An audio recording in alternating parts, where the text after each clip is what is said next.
Greetings. This is Phil Amerson with another episode of To Be and Do podcast, where we are concerned to align who we are with what we do. Mm, And so often we do and do and do, as Walt Wangren wrote in one of his books, mm, and we forget to be. And one of the people that brings those worlds together that I know is Tyler Brinks. And mm, Tyler, it's great to have you with us again. We heard in the first podcast with you something of your history mm. and your work as pastor. Um, one of the things that I think I'm going to go back to the question of is the church in decline or not? Mm, mm, And I want to frame it in this way. One of the people that has influenced both of us is the work of John McKnight, mm. who wrote and taught about asset-based community development. Yeah. And I met you through someone that was influenced that way as well, a guy named Diamond Hargis, who is in Indianapolis. Mhm. And one of the things that John McKnight helped me see was the power of associations and Mm, of mm. groups Yeah. and the way our culture can focus down so narrowly on what an individual thinks or Mm, does mm. and miss the power of the gifts that individuals bring and the gifts, especially if they're shared in community. So that's Yeah. my little sermonette for today. Mm, mm. but but tell me a bit about your discovery of ABCD, asset-based community development, Mm, mm. and how you think that helps you think about ministry. Yeah. Product of sort of right time, right place, right people. My home church, as I was heading off to seminary as in my senior year of college, was going through its own staff changes. And so Nate Phillips was hired as senior pastor. He was filling out some associate roles as folks had departed. And the first person he hired was, or with the help of search committee and so on, but was a friend of his from Delaware who had also served in Indiana, the Reverend Fernando Rodriguez. And so Ah, Fernando became the pastor at my home church, Kirk in the Hills in Bloomfield, Michigan. Uh, and again, sort of the right timing as Fernando was arriving as the sort of pastor for missional renewal outreach and so on. My dad was on that mission committee of the church, and Fernando had recently contributed as a research assistant to a new book. As my dad was serving on the committee at Kirk in the Hills at the home church for mission and for outreach and community partnerships.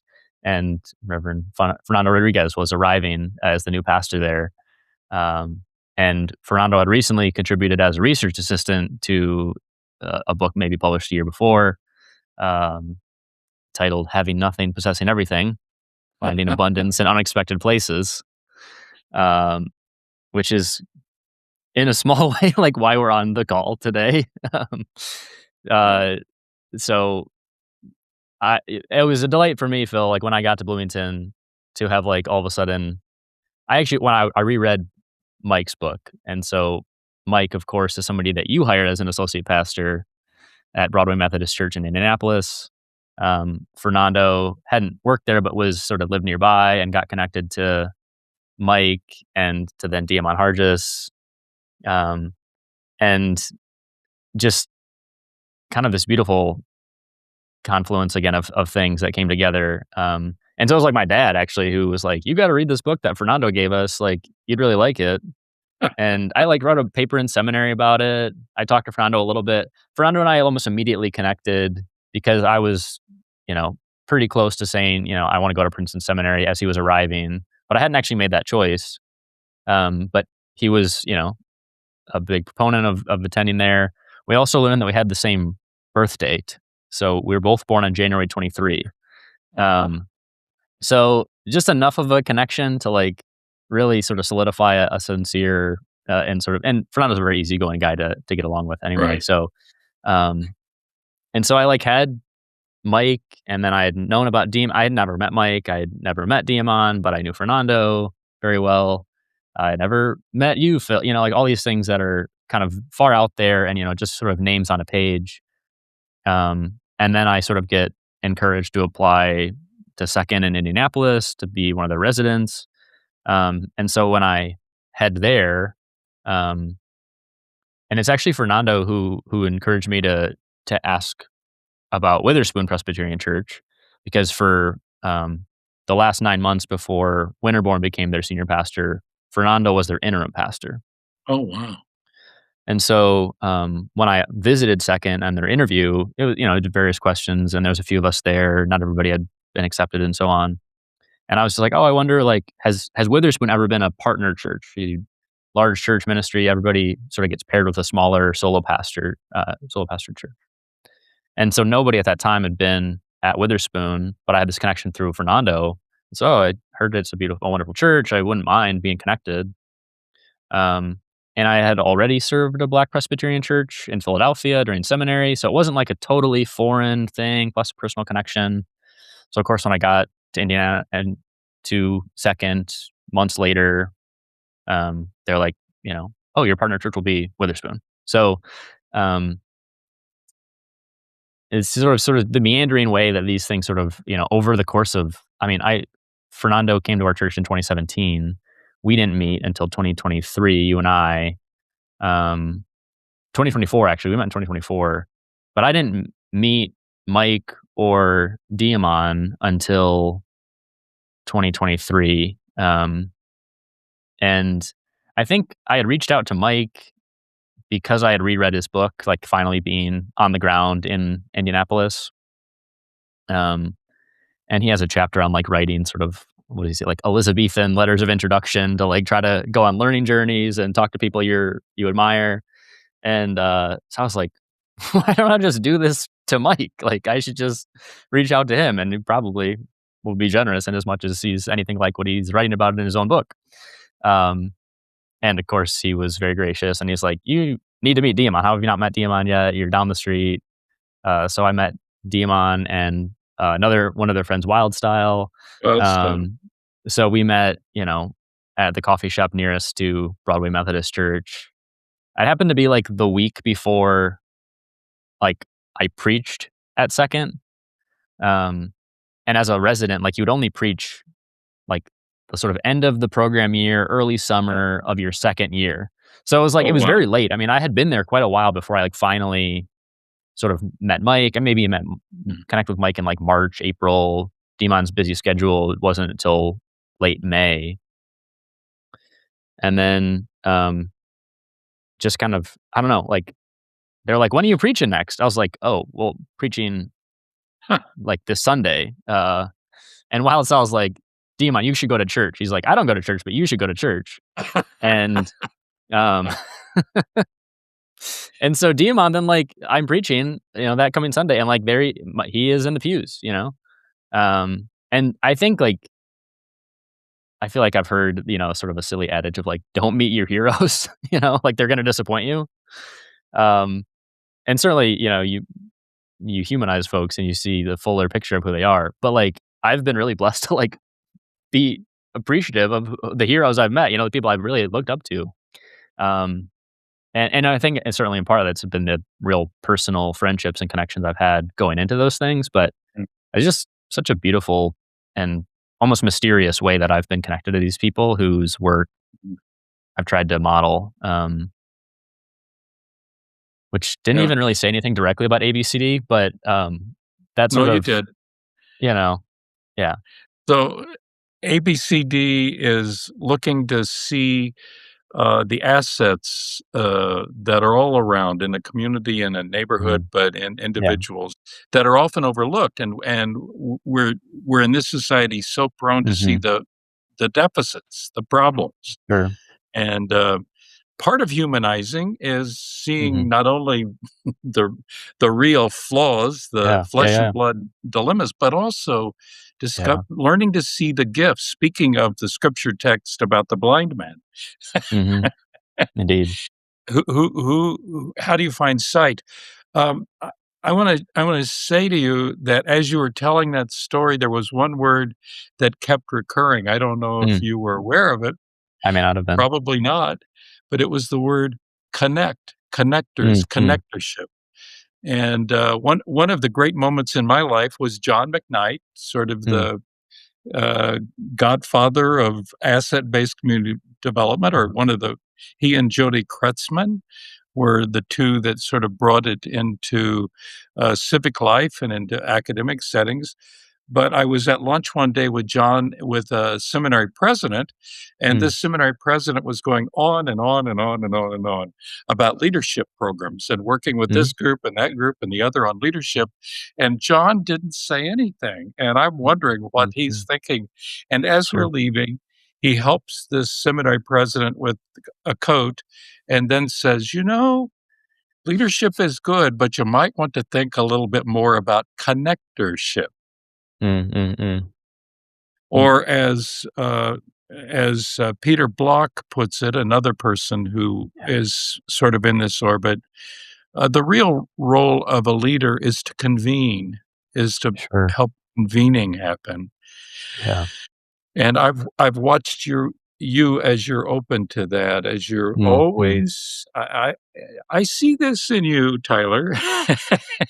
You're always looking, "Who can I meet? What can I learn from mm, mm. them?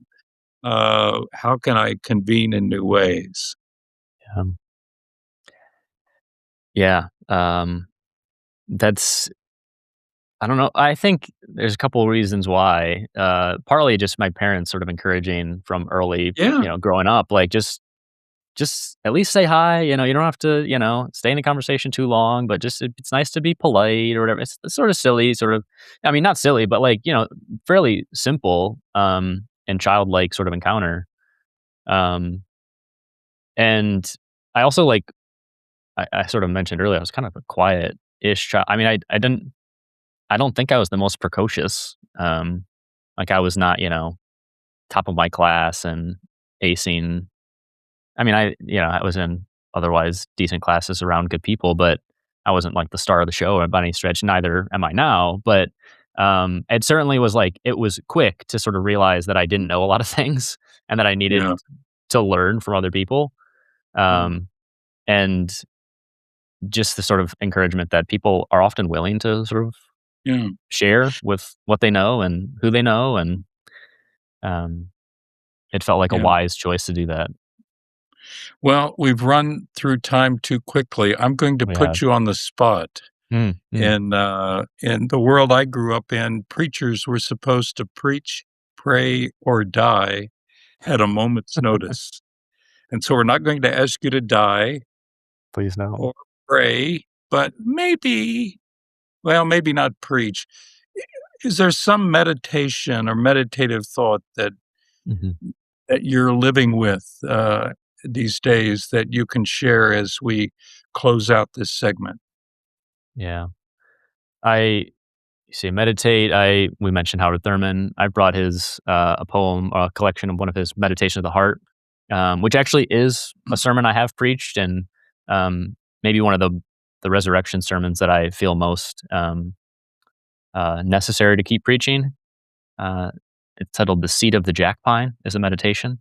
I think it was also the title of one of my sermons. Um, and I'll read sort of the second couple paragraphs, but just to give context, and to sort of draw it close to my home, the jack pine tree is abundant in northern Michigan. Uh, Right. Thurman writes about it in terms of British Columbia, but it's like become one of the sort of like state trees of Michigan, where I'm from. And now northern Michigan doesn't have a ton of forest fires, but by and large, the growth of um, the jack pine forests only happen after the forest has been sort of razed, to the ground by fire. Wow. Um, and Thurman seems to have, this inquiry with a forester in British Columbia, who gives some more details about how that's the case. So it says the establishment of the majority of our jack pine stands has undoubtedly been established following forest fires. Seldom do the cones release their seed while on the tree. They need sustained and intense heat, not simply sunlight. And so here's Thurman's words reflecting on that, preaching about the jack pine. The seed of the jack pine will not be given up by the cone unless the cone itself is subjected to sustained and concentrated heat. The forest fire sweeps all before it, and there remain but the charred reminders of a former growth and a former beauty. It is then in the midst of the ashes that the secret of the cone is exposed. The tender seed finds the stirring of life deep within itself, and what is deepest in the seed reaches out to what is deepest in life. The result? A tender shoot, gentle roots, until at last there stands straight against the sky the majestic glory of the jack pine. It is not too far afield to suggest that there are things deep within the human spirit that are firmly embedded, dormant, latent, and inactive. These things are positive, even though they may be destructive, then creative. But there they remain until our lives are swept by the forest fire. It may be some mindless tragedy, some violent discourse of human depravity, or some moment of agony in which the whole country or nation may be involved. The experience releases something that has been locked up within all through the years. If it be something that calls to the deepest things in life, we may, like the jack pine, grow tall and straight against the sky. Sounds like an Easter word, Phil. I think it is, and a great word. Thank you so much, Tyler. Something deep within us. Indeed. Yeah. Thank you Grateful for for your your time to have ministry. me. We're blessed to have you in our city, and I look forward to following your ministry, whether in Bloomington or we'll see. I'm glad to learn from you, and what a blessing to be connected, God Phil. bless, and to all of our friends, you can look online and find a way to connect with Tyler. We'll have more information about him there. So thank you so much, Reverend Tyler Brinks, First Presbyterian Church, Bloomington, Indiana.